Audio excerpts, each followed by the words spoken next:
பிள்ளைகளோட பெற்றார்கள் ஒன்றா இருந்து குடும்பமா இருந்து சாப்பிடுறதோட பெரிய நன்மை என்னடா, முதலாவது பரக்கத் கிடைக்குது, ரெண்டாவது ஒருவரை ஒருவர் புரிந்து வாழக்கூடிய பக்குவம் அதில் வரும். ஒரு சாப்பாடு ஒன்று உமா வாப்பா பிள்ளைகள் ஒன்றா இருந்து சாப்பிட்றோம். சாப்பாடு சோறு இவ்வளோ இருக்குது, கறி இவ்வளோ இருக்குது, எல்லாருக்கும் தெரியும். நான் எனக்கு சோத்தை போடும் போதும் தாத்தா சாப்பிடணும், தம்பி தின்னணும், உமா தின்னணும் பார்த்து தின்னுவேன்.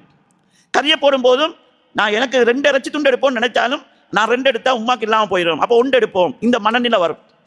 இதெல்லாம் படிப்பிச்சு வாரதில்லை, பழக்கத்தில் வந்தால் மீறாது. அப்போ நாங்கள் என்ன செய்யணும், எங்களோட வாழ்க்கை முறை எப்படி அமையும்டா, நான் தனித்தவனாக வாழக்கூடாது, தாத்தாவை அனுசரித்து வாழணும், தம்பி அனுசரித்து வாழணும், உமா பாப்பாவை அனுசரித்து வாழணும் என்கிற பக்குவம் இந்த உணவு முறையில் வருது.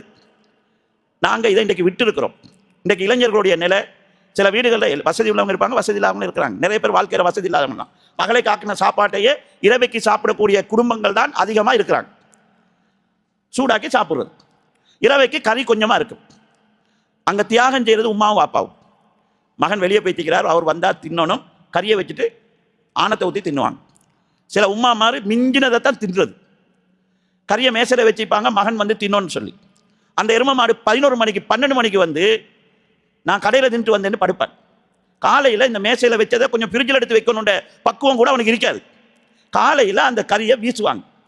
இப்போ அவனுக்கு உம்மாவுடைய தியாகமும் விளங்காது, வாப்பாவுடைய தியாகமும் விளங்காது.